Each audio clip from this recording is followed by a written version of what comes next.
welcome to the Summer Coaches Week edition of the Running Club at UC Riverside podcast episode. I hope everyone's doing well. I'm your host, Daniel Yang, president of Running Club, with my co-host, Thomas Kawase, vice president.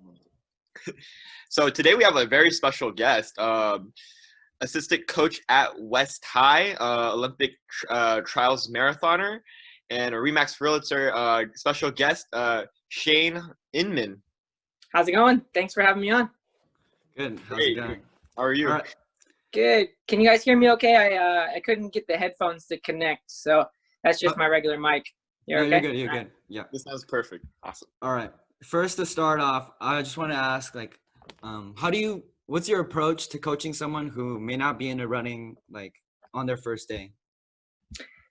Actually, that's probably the hardest but most rewarding person to coach, because I think most people don't want to run. And so you have to kind of think of it as what can I do today, as opposed to what do I want to accomplish 6 months from now. So if, even myself, when I get running, full into my training, I'm running, up to 150 miles a week. But if I'm injured and I can't run for, a couple of weeks or months, and I'm starting over from zero, a 2-mile run is tough. So it's everybody has to realize that, you need to start from where your current fitness level is, not where you'd like to be. And so I think that that's the most important thing is not, having a blanket plan for everybody, but saying, okay, where is this person at their current fitness level, and how can they continue to improve and get to where they really want to be? Yeah, that's definitely, because I feel like a lot of people who start off, their first run is very intimidating, maybe the first week. And for everybody. Yeah, and they might be sore after the first day, and then, but it's just about following the plan that they could follow. Yeah. So just what Thomas said, literally, we have 3 different groups, low, medium, high, and running club. I don't know if it's the same thing as West High, but when I was in Walnut High School, we had A, B, and C groups. So so usually we have people start off with the C group, easy 2 to 3 miles.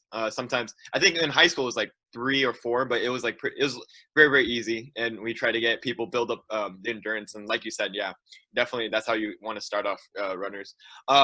My question is what made you become a coach?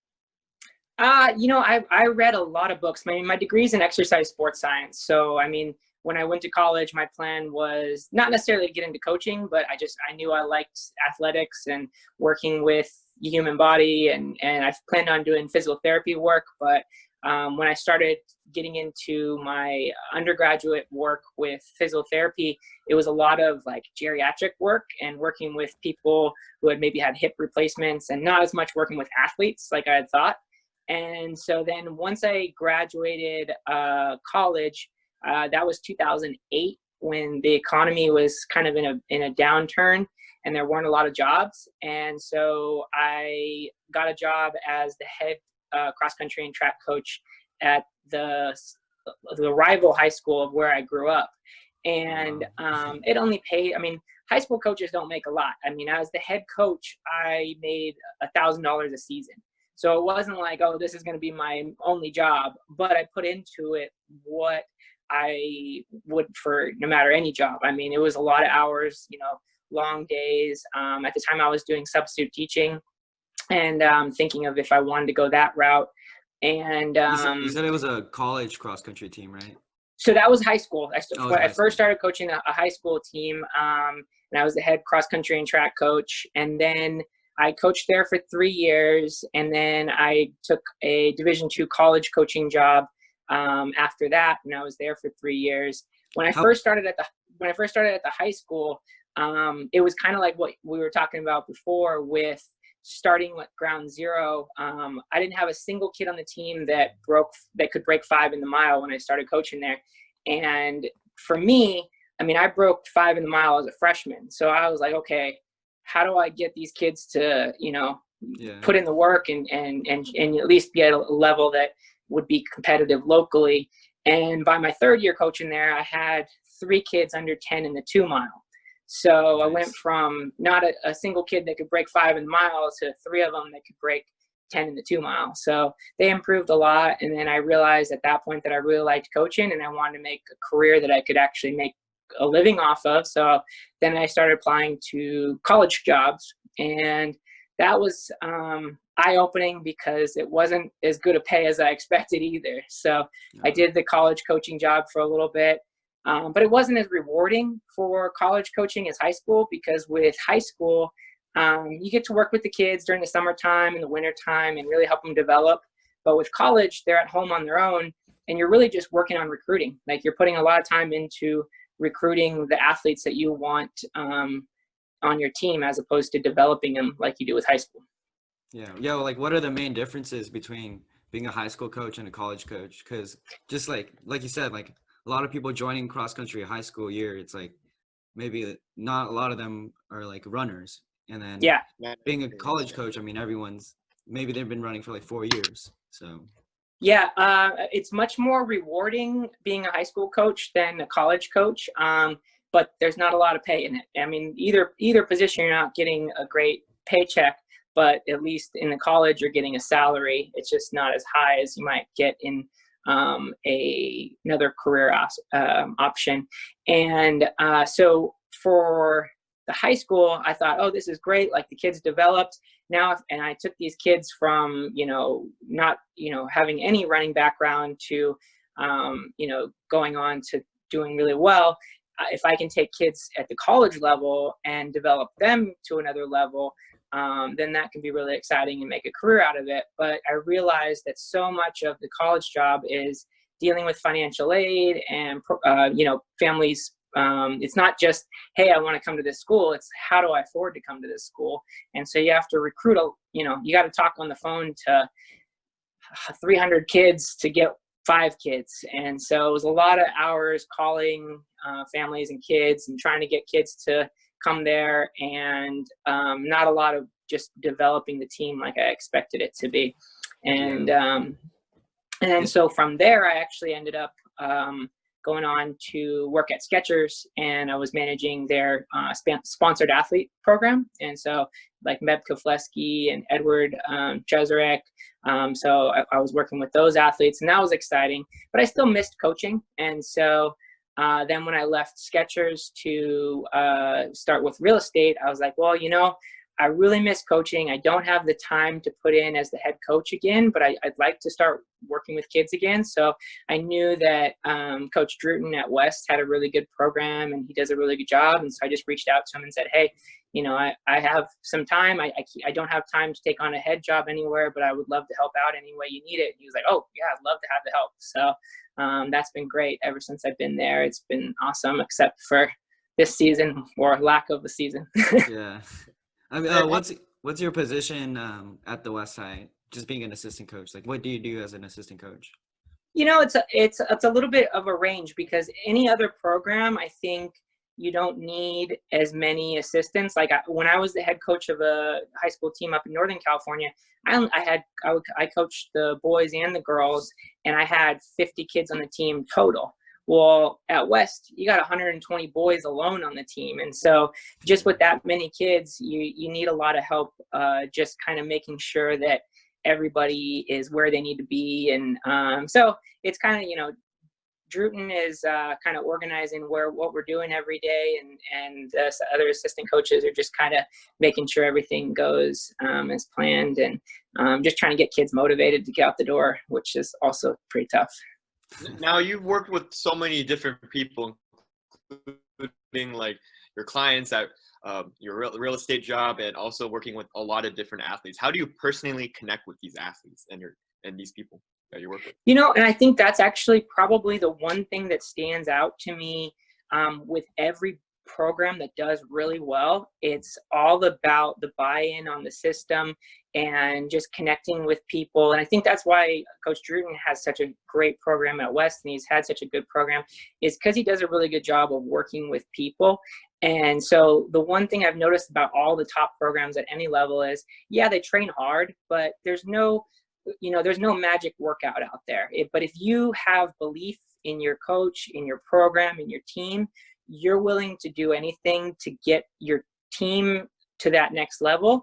And so I think that's what really stands apart, is just connecting with the athletes. And, you know, there's a lot of different things. You have to look at every athlete differently. One athlete, you know, our top athlete last year, he just signed with UCLA, and he's very self-sufficient. He puts in the work, and you don't need to tell him anything. He'll just do it. And then you have other athletes who, you know, maybe they're out there just to get better, and they're not trying to get a scholarship or anything, but they still need just as much encouragement and motivation. And so maybe you're spending more time with getting them, you know, to the line and figuring out what works well for them. But I do think that buying into a program and creating that belief and that culture is what really makes any program good at any level. Like, you know, we do a lot of trips, like fishing trips, and like go golfing and things outside of running, that I think actually kind of breed a good culture into the team, that I think really makes everybody connect. And so it's about so much more than just getting out the door and going running. It's building a program that is going to get people motivated and want to work hard for each other. Yeah, like running is very unique, because it's like an individual sport, but then being on the team with Druden, it was like, it really felt like a team. Like every run was for the team, and then we all got better. Yeah, no, you know, I mean, he cares a lot about every athlete out there, and I think that shows. And so kids want to work harder to, you know, to perform well for him just as much for themselves and their teammates. And that's the one thing I've noticed with, you know, top programs at any level. I've worked a lot of running camps over in the summertime with different schools, and talked to a lot of coaches at every level. And you know, everyone does the same workouts. There might be a little bit of a change here or there. Maybe they do higher mileage or lower mileage. Maybe they do a faster workout one time of the year, or maybe they do multiple workouts throughout the week, or maybe they take their easy runs faster or slower. But the training really isn't what brings out the top athletes. I mean, you have to have the training, but it's that day in and day out culture that people want to be there and they want to be a part of something that really makes a program good. Yeah, I definitely agree with that. All right, so I have a couple questions about marathons, because I personally run marathons too. Like I did the LA Marathon a couple times. Oh, nice. That's a tough one. Yeah. I was just curious, have you ever done the Boston Marathon? Yeah, I actually ran Boston the year of the bombings. I had finished the race, and I did not have a good race. Had some fueling problems and a few different other issues, and I ended up in the medical tent for a while because my body temperature had dropped pretty low, and so I was kind of shaking a lot, and every time I would shake, my muscles would spasm, and I just couldn't walk, basically.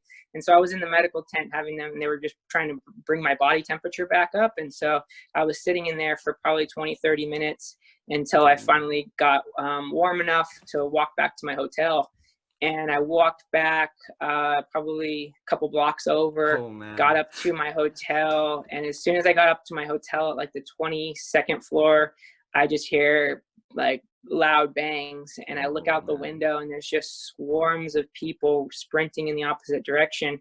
And I thought it was part of the festivities because it's Patriots Day there. It's you know, they have a big event. It's not like just a race. It's part of the city, and I'd never done it before, so I didn't know what to expect. But then I saw all the people running in the opposite direction, and I was like, wow, there's no way that this is part of the show. And sure enough, there was first responders on the scene within a minute. I mean, there was every type of ambulance, fire truck, like tanks, literally everything you can think of right there. And we were on our hotel was on lockdown the rest of the day, and people were coming in because we were right down the street from the finish line where the explosions had gone off, and there were people coming in with blood all over them and that had been out there, and it was not a good race. But then I went back the next year. I haven't ran it since then, but when I was at Skechers, Meb Kefleski was sponsoring him, and he ended up winning it the next year. And he was the first American to win it in, I think, 29 years. So that kind of helped bring a better feeling back to the event. That obviously, that's always going to be a bad situation, but it at least helped with kind of making it back to an event again. Yeah. No, yeah, it's still pretty fresh. Like, yeah. But yeah, like how many miles like did you run like throughout the week to train up to that? So I do a lot of mileage. I've actually, the most I've done in a week was 200 miles. Oh my God. And I really just did it just to see if I could do it. Like, I just kind of wanted to see if my body could handle that much. How did you break that down? Just however I could fit it in. I do 2 runs a day almost every day. I do a long run on the weekend of 20 miles, and then or it kind of depends if it's a longer, it depends on where I'm at in the training cycle, but usually ends up being around 20 miles for the long run. And then I'll alternate the pacing on the long run. One week might be a easier long run, and then 1 week might be a workout long run. And that was one thing that was a big change for me after college. Was long runs were always just kind of get out the door, get in the miles, and it is what it is. But after college and I started doing marathons, I talked with a lot of guys that had been doing well at the marathon, and they all said that at least every other week or so they would turn their long run into a workout. So either they would do a progression and they'd start off at a comfortable pace and slowly work their way down to race pace by 20 miles, or they would do like 3 times 5K after warming up and then cooling down. And so the total workout ends up being about 20 miles, but you've got, 15K of work at goal race pace. And so I think those kind of things make a really big difference for marathoning. But if I'm not doing a marathon, I usually just keep my long run nice and easy at a comfortable pace. Cause those marathon workouts are really tough, but they definitely get you prepared for the marathon. So, and then same thing with the mileage. I mean, I think you need to do the mileage to do well, but I think the marathon requires a whole nother level of mileage. All the top athletes. Sorry. Yeah, go ahead. For me, who's trying to qualify for Boston Marathon, like how high do you think I should make my mileage, like weekly? There's no right answer. I mean, I coach adult athletes too. I have probably about 15 athletes that I coach that a lot of them are trying to qualify for Boston or have qualified for Boston. And some of them run 100 miles a week and some of them run 50 miles a week. I just think it's a matter of what works for you and your schedule. I do think that the long run should be the focus with your marathon. So if your goal is, to break 3 hours, then you need to be doing a lot of pace work at 650 per mile so that you have that pace really dialed in and you just know that you can run that all day. And then if you can only do 40 miles, I think that's fine. I do think if you're getting in a 20-mile long run, that's half your weekly mileage right there. Yeah. So I think you could probably manage 40 to 50, no problem. But I just think the long run should really be the focus of your training. And then it really comes down to your personal, schedule with work, and then also your durability and how well you can handle the mileage. I mean, don't run 100 miles a week if you've only ever run 50 miles a week. You want to kind of build up to it. Yeah. Or like how fast do you think is like a safe pace to build up to, like 5 miles more every week, or is that like too little? Like I said, when you increase the long run, that really helps add to the weekly mileage. So I wouldn't worry too much about the percentage or anything. One thing I do like doing that I think has really helped me avoid injuries is taking a 4th week as a down week and then building from there. So rather than just build, I'll go let's say I'm going 50 miles 1 week, 55 miles the next week, 60 miles the next week. Then maybe I'll drop back to 55 the following week.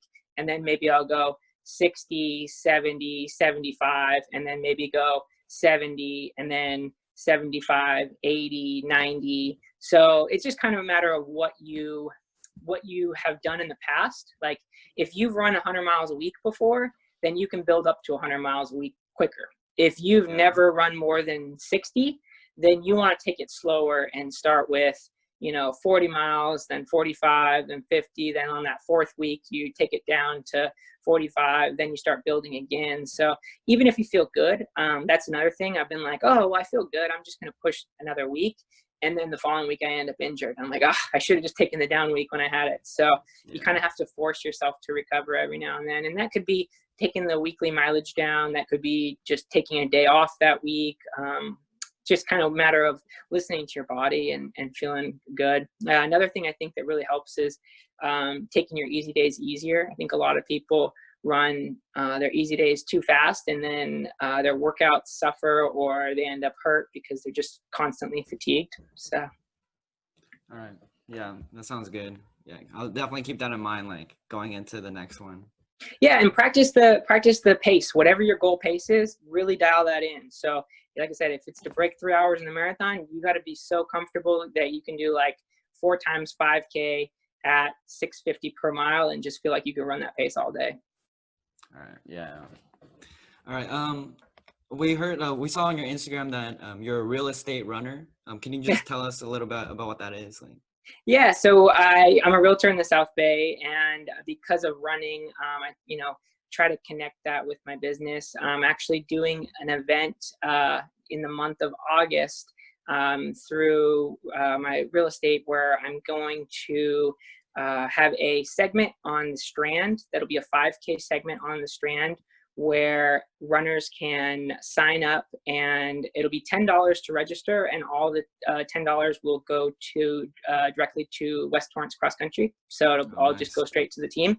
And then through my real estate company, I will purchase medals and trophies for this segment, because there's a lot of virtual races out there, but I have a hard time with virtual races because there's no standardization. Whereas if I make it a segment on Strava, then everybody's doing the same course. You can do it at different times. But that's the other thing. The segment will be open from August 1st through August 15th. Nice. And so you could run it. Go ahead. What's the segment? Like what part of the Strand? It's going to be on. I'm going to put together a whole link with directions and how everything will work. But it'll be from basically Vets Park, right there where the Torrance, where the Strand starts, right after south of the Redondo Pier, and all the way down to Rats Beach, and then turn around and come back. Nice. And it'll be a 5K, so people could run it. And each week I'll update it on my real estate website who is in the leaderboard, and then I'll have, like I said, I'll have trophies I'll probably do top 3 men and top 3 women overall, top high school boy, top high school girl, and probably top masters, men and women. And then I'm going to try to get 100 medals for the first 100 people to register. Okay. So yeah, so with real estate, I just try to tie in the running any way I can, because I like running, and it builds a good community. I mean, kind of like what you guys have there with the UCR running club. There's some really good running clubs in the South Bay, and so I just try to connect it with real estate. A lot of it is about connecting with the community, so I just try to do things that give back to the community and get myself involved more. And if I'm going to do that, why not do it with running? Yeah, that sounds cool. I might enter and win it. You should. So it'll be open August 1st through August 15th. I'll put the info out on Instagram and stuff too. Okay. And so you could be in first place on August 1st, but each day somebody could knock you off. So I think that's another thing that makes it exciting is but that means you could give everybody a chance. You could redo it. Yeah, essentially you could run. You could pay $10, and that $10 will go to West Torrance Cross Country, and you could pay that $10 and run it 15 times. Yeah, that's sick. Yeah. All right, so we're gonna move to the final segment of the show. It's called the Final Kick. We ask 10 speed round questions, and you try to answer them as fast as you can. Okay. All right. So the first question is, what's your favorite event? I'm getting more into ultras, and it's kind of a love-hate thing. So I did a 100-miler that was absolutely horrible, but I am starting to like the longer distances like that. So maybe 50 miles. 50 miles. Wait, where was the ultra? Big Bear, and it took two whole days. It took me 33 hours, and it started at Friday night, and I finished Sunday morning at like 3 a.m. So I ran through the woods in the middle of Big Bear, like way out in the cuts where like not on like the roads or anything that you run on like altitude there. It's like too. way out in the trails. And so there was like rattlesnakes and all kinds of animals out there I was not loving. Dang, that sounds cool though. Yeah, it's a good adventure. How many times a week do you run? Too many. Probably, well, like I said, I double at least almost every day. So in the long run on the weekend is just the one run usually. So usually 13 or 14 times a day, or 13 or 14 times a week. Yeah. What shoes do you run in? God, I have so many. I was going up to the Olympic trials. I was sponsored by Brooks. So I was trying a lot of their different models. I really liked the Hyperion Tempo. Right now I still wear a lot of Skechers. Surprisingly, Skechers, I mean, that's how I started working at their company. I was like, Skechers, that's not a running shoe. And then I tried them and I was like, man, I love these. So there's a handful of different models of Skechers that I really like. Racing wise, I like pretty much Nike for every distance. All those, I have the Alpha Flies and the Vapor Flies, and all those are great. They're really bouncy. All right, nice. Do you prefer hot or cold? For racing, cold. Nice. On my rest days, I like to sleep. I feel like I don't get enough sleep. Nice. Which coach do you want to give a shout out to? Coach Druten, of course. He's awesome. Like I said, you got it. He's a great guy. He's got a good program going. I hope we can get the team going again. This whole season for track was gone pretty much. I'm hoping cross country still happens. Yeah. Do you like the mile or 5K more? I guess probably the mile. 5K, they're both pretty painful in their own way. Yeah. Have you ever done a triathlon? I did try a triathlon and it was horrible. I got out of the water in dead last, and I got on my bike, and I'm an okay cyclist, but I somehow got my tire, when I put it in my car, like the brake got adjusted wrong, and so it was rubbing on my tire the whole way. So it felt like I was just like fighting to get moving. So by the time I got to the running portion, I was in like dead last, and it didn't even matter. I wasn't going to catch anybody. Oh man. I won't be doing another triathlon. What's your favorite breakfast? I like steak and eggs for pretty much every meal. I eat a lot of steak and eggs. I mean, they really help. Steak is good, especially if you're running a lot of mileage. You need that extra iron, and so steak's great for that. Yeah, definitely. Definitely. That sounds really, really nice. Sounds really yummy, actually. I really want it. But we are out of time. Awesome. Well, thanks for having me on, guys. I appreciate it. Thank you so much for being on here. Usually we end up leaving our viewers with a quote. Like, do you have any last piece of advice for our viewers, Coach? Well, one thing I think about running that's great is anyone can be good at running. If you put the work in, you're going to beat somebody. So now's the time. There's a lot of people that are slacking and are not getting motivated to get out the door. So if you can just get out the door and put in the miles right now, you're going to be beating a lot of people that you weren't last season. So I can agree with you more. Thank you so much for coming. Yeah, thank you so much for hosting that event. Oh yeah, you guys got to do it. In the link description. Awesome. Yeah. So make sure you guys. I'm still working on the registration page, but it should be up this week. Sounds great. And then thank you so much for being here. Remember to subscribe to our YouTube channel, follow our Facebook, Instagram, and join us on Strava. We've been posting weekly workouts on Strava. So if you guys can sign up for those, that would be great.